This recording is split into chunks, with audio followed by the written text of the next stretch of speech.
À, cái sổ gì lại hả? Gì bỏ tiền mỏ? Tao cũng tua đó.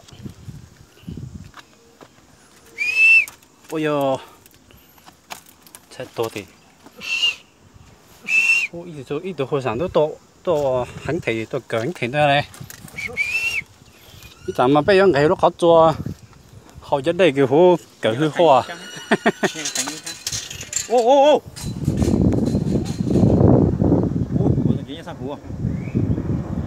有啊，七磅是8斤啦。7磅的。嗯，文采那个也差不多。文采的8斤啦啫，差我都中了。喂，喂，cái yếu thằng nhỏ à?我家里刀了。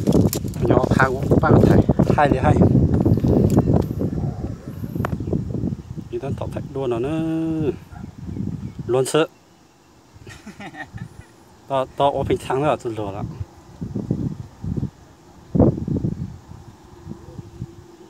Đây. Của mình nha tôi cởi lúc con nè, cởi thằng thấy mình nha hắn thề. Nhớ. Tôi cởi lúc nào mà bây giờ thằng thấy lúc nào thằng rồi. Bên đó cái hôm sản xuất rồi cởi bút tí tới giờ lúc nào thằng. Cái lúc nó ta thì giang nó cho hố là Tôi thấy một cái mà tìm đổ nữa cả. giang nó cho hố là cho giang lên Phải nha. Tiền nữa mà. nha. Tôi cởi lúc nó thằng thì cái giang tôi cho hố là. Cái gì trí luôn năng. Chúng mình năng lấy cho hố cho năng tôi chứ. Tôi thì na.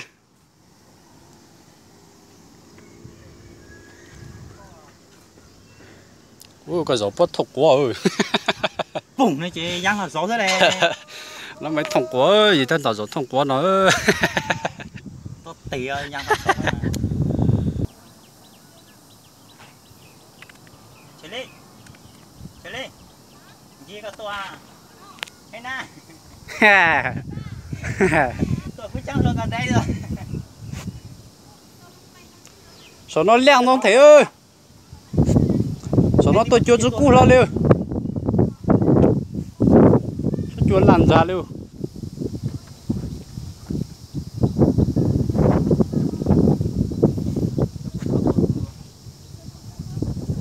Ta lúc này lúc điện gì thì mà nó bởi vì sao rồi kìa không giống à Có gì gì thì ha. chụp phỏng rồi đó